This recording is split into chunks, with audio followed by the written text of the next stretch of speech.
Let's bring our editorial microscope into focus on a very significant phenomenon, the middle-income consumer. You may have met this character in Fortune's now famous series on the changing American market, which portrayed his dramatic rise into the dominant economic personality of our time.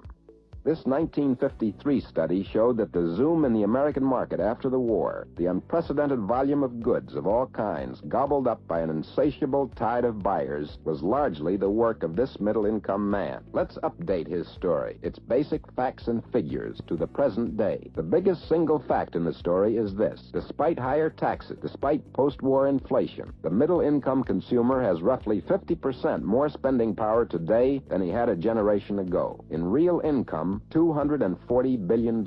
He has fed new demands into the production apparatus of industry, accounting for the housing boom, appliance sales, the rush for prepared foods, even the once exclusive preserve of the exclusive rich. The luxury market has been invaded in force and virtually captured by the middle-income buyer.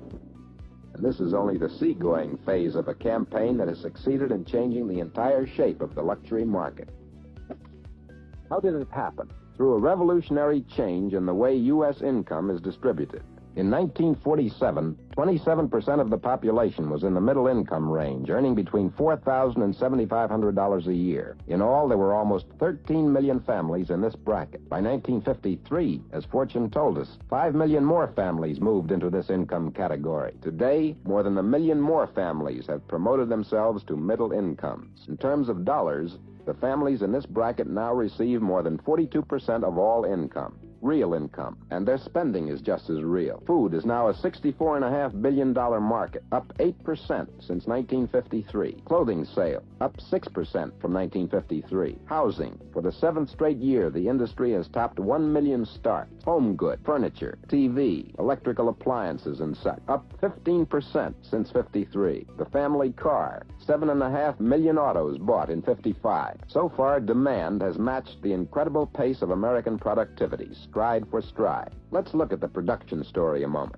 Over the past century, production per man-hour showed an average increase of 2% per year. These 2 percentage points, compounded annually, doubled production over the last generation, quadrupled it over the last 2 generations. They made America. But see what has happened since 1947. The yearly rate of increase has risen 50%, and the implications of that rise are truly staggering. If sustained, as it seems likely to be, it will remake America. Production per man-hour is slated to redouble by 1980. But this productive potential, if it is to translate itself into standard of living, has got to be sold, and in large measure, sold to him.